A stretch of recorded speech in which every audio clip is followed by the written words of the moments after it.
Comando Penitenciário Município de Ilha se garante segurança e a celebração da proclamação Independência Unilateral Timor-Leste, Badala Lima Nulo.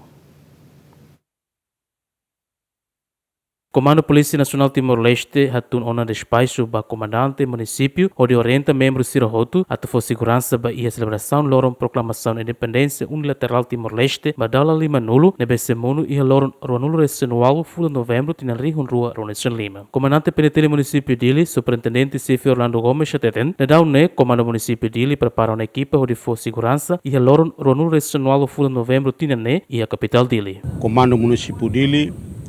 itahala preparativos por comemorar loron proclamação independência ba 28 novembro niane iha tipo rua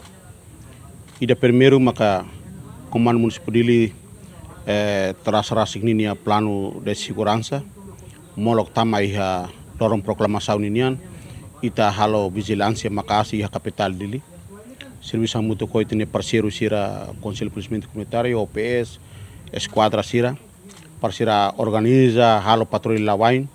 ba bairro sira no mostra patrulha careta ba iha bairro sira nebe maka sempre musu problemas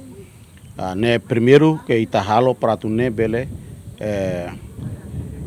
ita estabiliza a situação de segurança ne dia molok ita tama ba iha proclamação independência tamba tina nira ne ita comemora 50 anos proclamação independência ba 28 novembro nian tamane maktina nirne tina especial ituan ite precisa segurança de maka dia para tu ne mahototo hak mate para tu comemora loron 50 anos segundo Comando Municipal de Ilha Simona Diretiva Soci Comando Geral ita desenha ela tinha plano de segurança nian para tu ne ita tahu segurança de máximo Paiha 50 anos 28 proclamação ninia né para tu né itabela segura e tem atividade sira tomak tem que lá dia lá sesu tamba molok tama iha loron di 28 proclamação ninia ia atividades lubukida maka ita tem que lá hanesan se realiza atividades exposição niha atas tolu